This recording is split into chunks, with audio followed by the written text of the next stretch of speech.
नमस्कार। YouTube channel पर community guideline strike ये एक ऐसा सिर दर्द है जो किसी भी क्रिएटर को हो सकता है। पर अगर ऐसा हो जाए तो क्या घबराना चाहिए? नहीं, बिल्कुल नहीं। आज हम इसी की बात करेंगे। YouTube की अपील प्रोसेस को समझेंगे और जानेंगे कि इस सिचुएशन को आखिर हैंडल कैसे किया जाए। Your content violated our community guidelines. उफ, ये वो लाइन है जिसे देखकर किसी भी क्रिएटर का दिल बैठ जाता है ना? टेंशन होना तो मतलब लाजमी है, पर एक बात याद रखनी है, ये एंड नहीं है। असल में ये एक प्रोसेस की शुरुआत है। तो चलिए इस प्रोसेस को थोड़ा और करीब से देखते हैं। तो सवाल ये है कि ये कम्युनिटी गाइडलाइन स्ट्राइक आखिर है क्या भला? देखिए, बहुत सीधे शब्दों में कहें तो ये YouTube की तरफ से एक पेनल्टी है। जब भी उन्हें लगता है कि किसी के कंटेंट ने उनके रूल्स तोड़े हैं तो वो ये स्ट्राइक देते हैं। इसे ना फुटबॉल के रेड कार्ड की तरह समझिए, जो बताता है कि भाई खेल में कुछ तो गड़बड़ हुई है।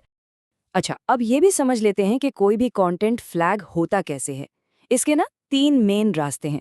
या तो हम आप जैसे व्यूअर्स उसे रिपोर्ट कर देते हैं, या फिर YouTube के जो ऑटोमेटेड सिस्टम्स है वो उसे पकड़ लेते हैं, और तीसरा YouTube की अपनी ह्यूमन रिव्यूअर्स की टीम इसे फ्लैग करती है। और पता है, क्योंकि इसमें मशीनें यानी ऑटोमेटेड सिस्टम्स भी शामिल हैं, इसीलिए तो एक इंसान का उसे दोबारा रिव्यू करना, मतलब अपील प्रोसेस, और भी ज़्यादा ज़रूरी हो जाता है। अब एक बात जो बिल्कुल गांठ बांध कर रखनी है, हर स्ट्राइक के लिए अपील करने का मौका सिर्फ एक बार मिलता है। जी हाँ, सिर्फ एक बार। बस यही वजह है कि ये इतना जरूरी हो जाता है कि पहली अपील ही एकदम सही और दमदार हो, क्योंकि सीधी सी बात है, दूसरा चांस नहीं मिलने वाला। और हाँ, अपील करने के लिए भी एक टाइम लिमिट है। ऐसा नहीं कि कभी भी कर सकते हैं। अगर चैनल पे कोई वार्निंग या स्ट्राइक आई है तो 6 महीने का टाइम है अपील करने के लिए। और अगर कोई कंटेंट ही हटा दिया गया है तो उसके लिए पूरा 1 साल मिलता है। तो इन डेडलाइंस का ध्यान रखना बहुत बहुत ज़रूरी है। तो चलिए अब जरा स्टेप्स देख लेते हैं कि अपील करनी कैसे है। बहुत सिंपल है। सबसे पहले अपने YouTube स्टूडियो में जाना है, वहाँ कंटेंट पर क्लिक करना है। अब वो वीडियो ढूंढिए जिसे हटाया गया है। उसके ठीक बगल में रिस्ट्रिक्शन वाले कॉलम पर नज़र दौड़ाएंगे तो अपील का ऑप्शन दिख जाएगा। बस उस पर क्लिक करें, अपनी वजह लिखें और सबमिट दबा दें। हो गया काम। 1 मिनट, एक बहुत ज़रूरी वार्निंग। किसी भी हालत में, मतलब किसी भी हालत में अपील करने से पहले वीडियो को डिलीट मत कर दीजिएगा, क्योंकि वीडियो डिलीट करने से स्ट्राइक तो हटेगी नहीं, उल्टा अपील करने का जो एक मौका था वो भी हाथ से चला जाएगा। ये एक ऐसी गलती है जो सच कहूँ तो बहुत से क्रिएटर्स कर देते हैं। वैसे अपील करने का एक और तरीका भी है जो शायद थोड़ा और तेज है। सीधे अपने YouTube स्टूडियो के डैशबोर्ड पर जाइए, वहीं सामने आपको चैनल वायलेशंस का एक कार्ड दिखेगा। बस उसमें अपील बटन पर क्लिक कीजिए, अपनी बात समझाइए और सबमिट कर दीजिए। सिंपल। जो ठीक है, अपील सबमिट हो गई। अब क्या? इसके बाद ना 3 में से कोई एक चीज़ हो सकती है। तो चलिए सबसे पहले बेस्ट केस सिनेरियो की बात करते हैं, यानी तब क्या होता है जब अपील एक्सेप्ट हो जाती है। जब अपील मंजूर हो जाती है ना, तो सब कुछ पहले जैसा नॉर्मल हो जाता है। जो वीडियो हटाया गया था वो वापस आ जाता है, और चैनल से स्ट्राइक भी हट जाती है। मतलब पूरी तरह से जीत। इसको एक उदाहरण से समझते हैं। मान लीजिए हैकिंग पर एक ट्यूटोरियल है। अब किसी ने वीडियो बनाया कि साइबर अटैक से अपने सिस्टम को कैसे बचाएं। सिस्टम ने इसे हानिकारक कंटेंट समझकर हटा दिया, लेकिन अपील में जब यह समझाया गया कि अरे इसका मकसद तो लोगों को सिखाना है, एजुकेट करना है, तो YouTube ने वीडियो को वापस रीस्टोर कर दिया।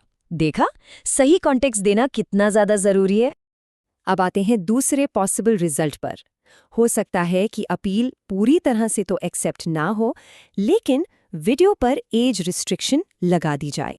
इस केस में होता क्या है कि वीडियो तो वापस आ जाता है, लेकिन उसे सिर्फ 18 साल से ज्यादा उम्र के लोग ही देख सकते हैं। इसका मतलब ये हुआ कि वीडियो गाइडलाइंस तो नहीं तोड़ रहा, पर हाँ, ये हर उम्र के ऑडियंस के लिए ठीक नहीं है।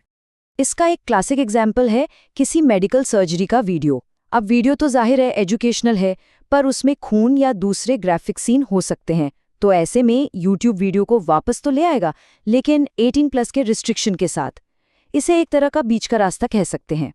और अब बात करते हैं तीसरे और आखिरी रिजल्ट की, जब अपील रिजेक्ट हो जाती है। ये वो नतीजा है जो कोई नहीं चाहता, पर इसके लिए भी मेंटली तैयार रहना पड़ता है। अगर अपील रिजेक्ट हो गई तो सिचुएशन जैसी थी वैसी ही रहती है। वीडियो हटा हुआ ही रहेगा और चैनल पर स्ट्राइक भी बनी रहेगी। इस केस में YouTube का फैसला ही फाइनल होता है। पर ऐसा होता कब है? मान लीजिए किसी ने वीडियो बनाया जिसमें किसी फेक इन्वेस्टमेंट स्कीम से पैसे कमाने का झूठा वादा किया गया हो। अब ये तो साफ साफ यूट्यूब की स्कैम पॉलिसी के खिलाफ है ना? तो ऐसी अपील तो लगभग हमेशा ही रिजेक्ट हो जाती है। तो चलिए अब सबसे ज़रूरी बातें फटाफट से रिवाइज कर लेते हैं। ये गोल्डन रूल्स हैं जो हर क्रिएटर को याद रखने चाहिए। पहला, हर स्ट्राइक सिर्फ एक अपील। दूसरा, अपील करने से पहले वीडियो कभी भी डिलीट नहीं करना है। और तीसरा, जो बहुत ज़रूरी है, अपील को कोई बॉट नहीं बल्कि एक इंसान ही रिव्यू करता है। और आखिर में एक अच्छी दमदार अपील लिखने के लिए कुछ टिप्स। अपनी अपील में एकदम क्लियरली बताइए कि वीडियो का एजुकेशनल मकसद क्या है। वीडियो का पूरा कॉन्टेक्स्ट दीजिए और डिटेल में समझाइए कि आपको क्यों लगता है कि वीडियो गाइडलाइंस के अंदर ही है। याद रखिए, जितनी सफाई से अपनी बात रखेंगे उतना ही बेहतर होगा। तो ये सारी बातें हमें एक बड़े और दिलचस्प सवाल पर लाके छोड़ देती हैं। रूल्स और ऑटोमेशन से भरी इस दुनिया में एक इंसान की अच्छी तरह से बताई गई कहानी की क्या कीमत है? शायद ये जो अपील करने का मौका है ना, वो बस यही है। अपनी कहानी, अपना पक्ष एक दूसरे इंसान तक पहुंचाने का एक कीमती मौका।